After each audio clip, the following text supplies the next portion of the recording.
Greetings. Welcome to the Sify Technologies financial results for first quarter FY 2026 and 2027. At this time, all participants are in a listen-only mode.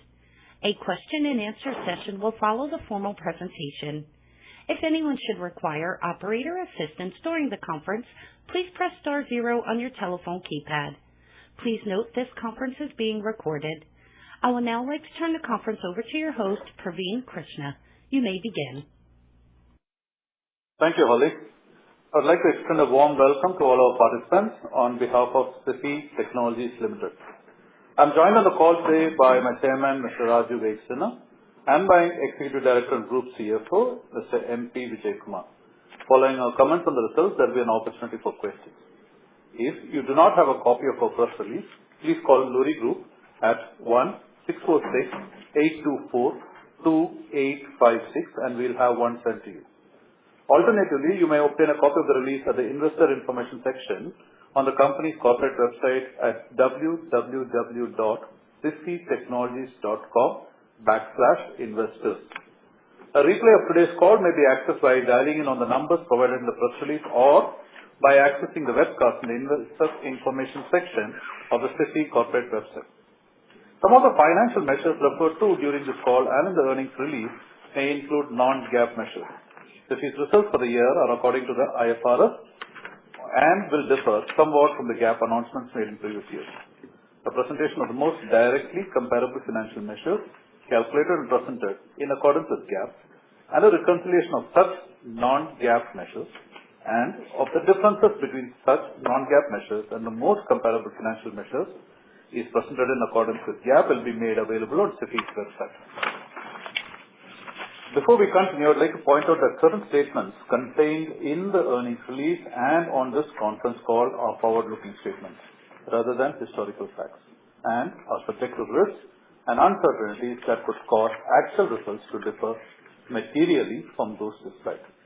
With respect to such forward-looking statements, the company seeks protection afforded by the Private Securities Litigation Reform Act of 1995.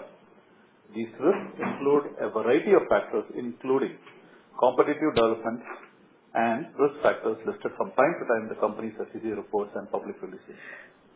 Those lists are intended to identify certain principal factors that could cause actual results to differ materially from those described in the forward-looking statements, but are not intended to represent a complete list of all risks and uncertainties inherent to the company's business. I would now like to introduce my chairman, Mr. Raju Veksana. Chairman. Thank you, Praveen. Good morning, everyone. Thank you for joining us on the call. India's digital transformation is entering a phase of execution at scale. What was once a digital transformation agenda has now become a business imperative, with organizations investing in technology to improve productivity, resilience, and customer experience. The country continues to benefit from a unique combination of progressive policy initiatives, expanding digital infrastructure, and a deep pool of technology talent.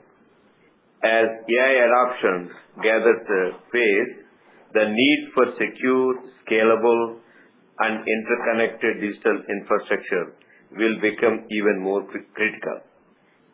This presents a significant opportunity for India to strengthen its position as a global technology and innovation lab. At Sify, we continue to align our investments with these long-term trends. Our integrated portfolio of data centers, network, and digital services enables us to support customers as they modernize their technology environments and prepare for an AI-enabled future. India is no longer preparing for the digital future, it is actively shaping it. Sify remains committed in building the infrastructure and capabilities that will help power this next chapter of growth.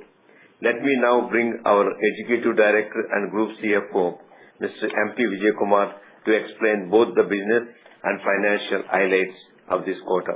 Vijay? Thank you, Chairman.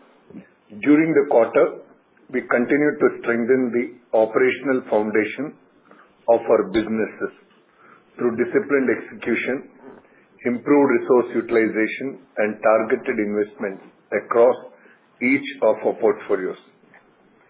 We continue to invest in capacity expansion, network modernization, and technology platforms that position us to address emerging demand from AI, cloud, and data-intensive workloads. At the same time, we remain vigilant in managing costs, optimizing cash flows, and enhancing operational efficiency across the organization. While investment in infrastructure and talent continue to influence depreciation, interest, and people cost, these are aligned with our long-term growth objective and supported by a prudent approach to risk management and financial planning. Our priority remains unchanged, maintaining a strong balance sheet, preserving financial flexibility, and creating enduring value for shareholders through disciplined growth and responsible stewardship of capital. Let me now expand on business highlights for the quarter. The revenue split between the three businesses for the quarter was network services 39%, data center co-location services 42%, and IT digital services 19%. The data center subsidiary sold 5 MW of capacity in the quarter, and as of 30th June 2026, Sify provides network services via 1,238 fiber nodes across the country, a 7% increase over same quarter last year. A detailed list of our key wins is recorded in our press release, now live on our website. Let me briefly sum up the financial performance for quarter one of financial year 26-27. Revenue was INR 12,352 million, an increase of 15% over the same quarter last year. Adjusted EBITDA was INR 3,005 million, an increase of 42% over the same quarter last year. Profit for the quarter was INR 65 million. Capital expenditure during the quarter was INR 6,708 million. Cash balance at the end of the quarter was INR 4,597 million. I will now hand over to our chairman for his closing remarks. Chairman. Thank you, Vijay Kumar. With our integrated portfolio of services, Sify is well positioned to support enterprises as they build resilient, scalable, and future-ready digital ecosystems. I would like to express my sincere gratitude to our customers, shareholders, partners, and employees, and all other stakeholders for their continued trust, support, and confidence in Sify. Together, we remain committed to contributing to India's digital future and capturing the opportunities that lie ahead. Thank you for joining on this call. I will now hand over to the operator for questions. Operator?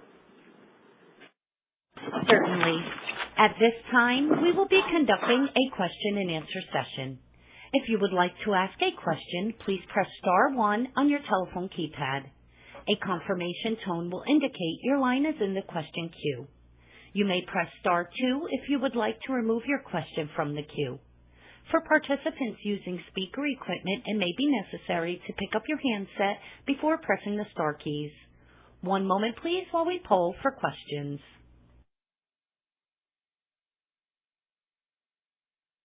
Your first question for today is from Greg Burns with Sidoti & Company. Good morning. Do you have an update on the potential timing for the Sify Infinite Spaces IPO? Yeah. As far as the IPO timing is concerned, the bankers are actively evaluating the right time where the market appetite will be good and will appreciate the quality of the asset we are. From the company side, we stay ready for listing once the bankers advise us on going ahead. Okay, thank you. And then you mentioned you sold 5 megawatts of capacity in the quarter. How much capacity is currently live and operational, and what is your current design capacity of existing data centers? Yeah. And then maybe can you give us an update on what you expect to go live, or how much capacity is currently under construction and I guess expected to become operational over the next 12 months? Thank you. Yeah. So the capacity which is designed and ready is 188 megawatt. The operational live revenue generating capacity is 134 megawatt. And the capacity which will get delivered in this fiscal will be about 100 megawatt. And there is another 150 megawatt of capacity under construction.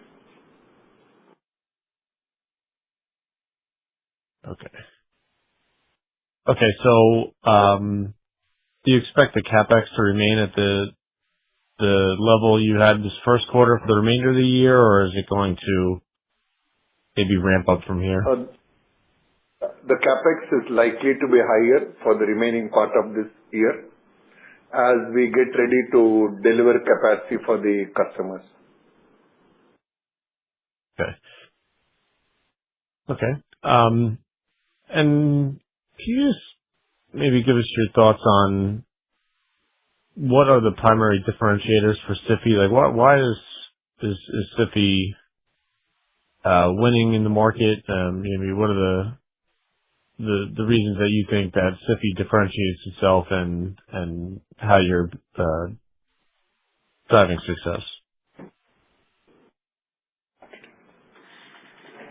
No, I think, there is some uniqueness with our, in the market presence for over the time of more than 20 years and existing hyperscalers and the enterprises, that makes us different. And also our presence in all our key markets like Mumbai, Chennai, Noida, Hyderabad, Bangalore, and small portion Calcutta. That makes us a unique position. And also our having a network around our data centers, connectivity, availability. So it's not any one-time kind of thing, because the way the Sify portfolio has all these things, and also we have cable landing stations we are building. So as an integrated player, complete having a data centers network and having a good power availability story, that will help to win such kind of data center deal. All right, thanks.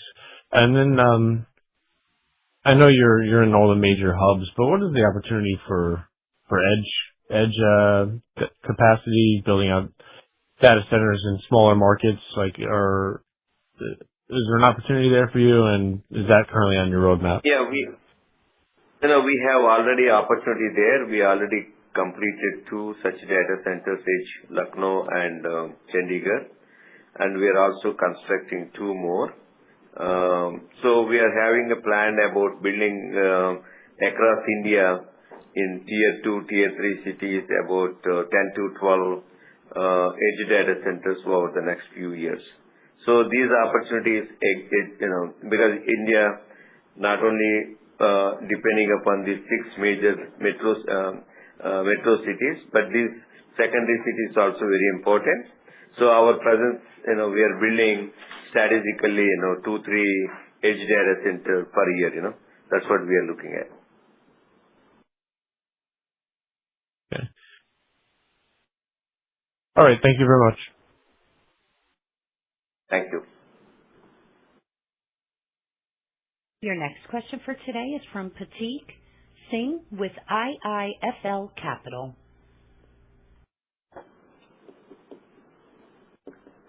Hi, Pratik. Hello. Hi, sir. Thanks for the opportunity. So I understand that the sold capacity has now gone to 134. The installed capacity, which was 140 end of FY26, what would that number be? 154. Okay.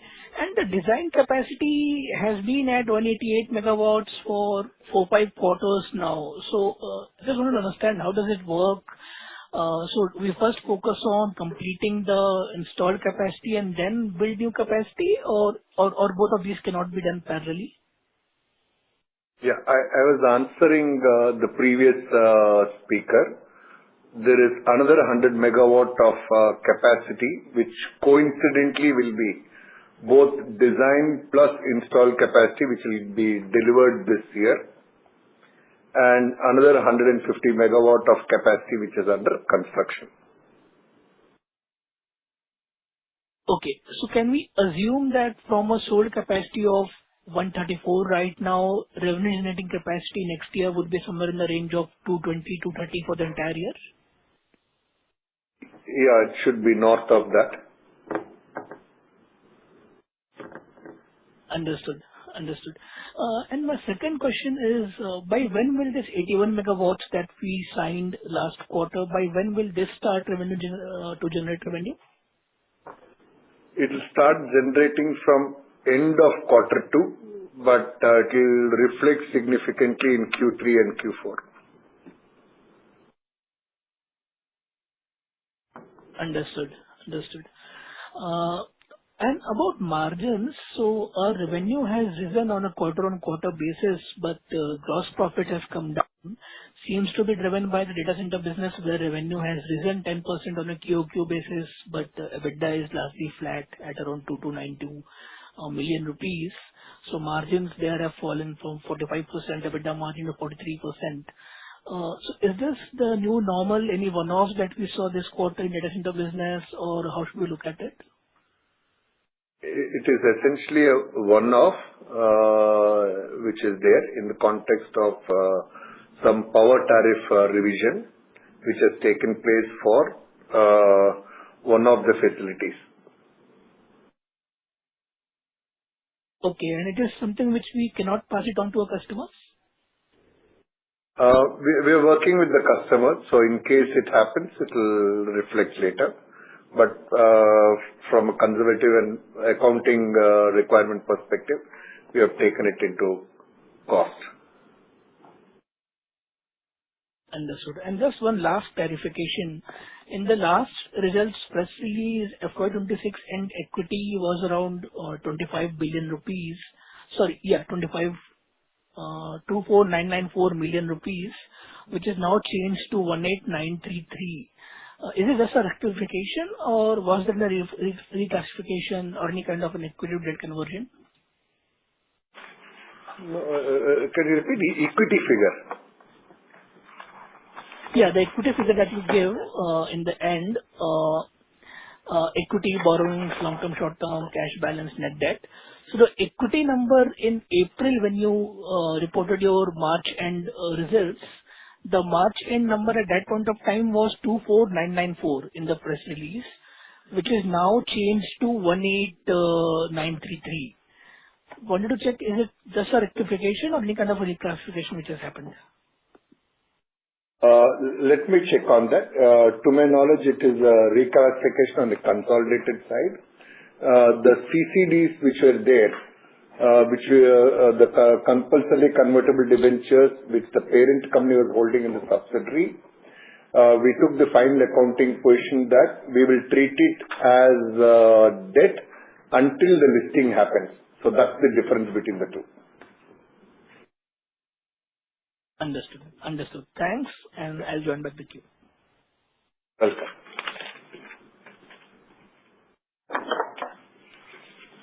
Once again, if you would like to ask a question, please press star 1. You have a follow-up question coming from Pratik Singh. Your line is live. Thanks for the opportunity again. Any plans in the interim, like one of your nearest peers recently raised capital via a private round. Any plans of that if the IPO proceedings get delayed, or the IPO is our primary target right now and no plans for any kind of a private round as of now? No, we have Kotak supporting us on equity for the growth. So we are pursuing the IPO path, and any capital requirement in the unlikely situation of IPO getting delayed, Kotak will step in. Okay. So given your CapEx is quite high, I mean, it is shot up almost double the quarterly rate that we used to see earlier because you are on a very strong growth path. And as you said, it would remain, the run rate may be even higher in the next 3 quarters. There might be a case where we may need funding if the IPO does not happen by then. So in that case, you're saying that the Kotak will be happy to support. Correct. They have offered to stay committed to the growth of the company, so they will step in. But even otherwise, there are several other strategic investors who have shown keen interest, but we will evaluate when it is necessary. Understood. And the final question on my side is on Sify Technologies. So how should we look at the digital services business? This time also it was negative EBITDA. I understand that it may remain negative EBITDA for quite some time. But in terms of revenue also, we saw a decline on a year-on-year basis and also on a QOQ basis. So what kind of a growth path do we see for digital, or by when can we expect an EBITDA break-even there? Yeah. So as far as the revenue growth is concerned, we may not see too much of a growth because we are focusing more on services revenue versus project-based revenue. But on the EBITDA side, we are all working for reduction of the losses quarter-on-quarter basis. There is active guidance from the board as well in terms of getting it to a path of profitability soon. So a lot of work is happening. I'm not in a position to communicate to you the specific steps, but we continue to stay focused, and you can actually see the result of our efforts in terms of the reduction in loss at EBITDA level vis-a-vis the previous year first quarter and also vis-a-vis the sequential previous quarter. Understood. And similar comments on network services, because it has been growing quite well. Can we expect similar kind of a growth over the next few quarters in networks as well? Yeah. Network revenue, it will grow organically. I think that's a reasonably mature market. So that growth should be reasonably good. Understood. Thanks for your time to answer all my questions, and all the best. No. Thanks, Pratik, for staying engaged. As a reminder, if you would like to ask a question, please press star 1.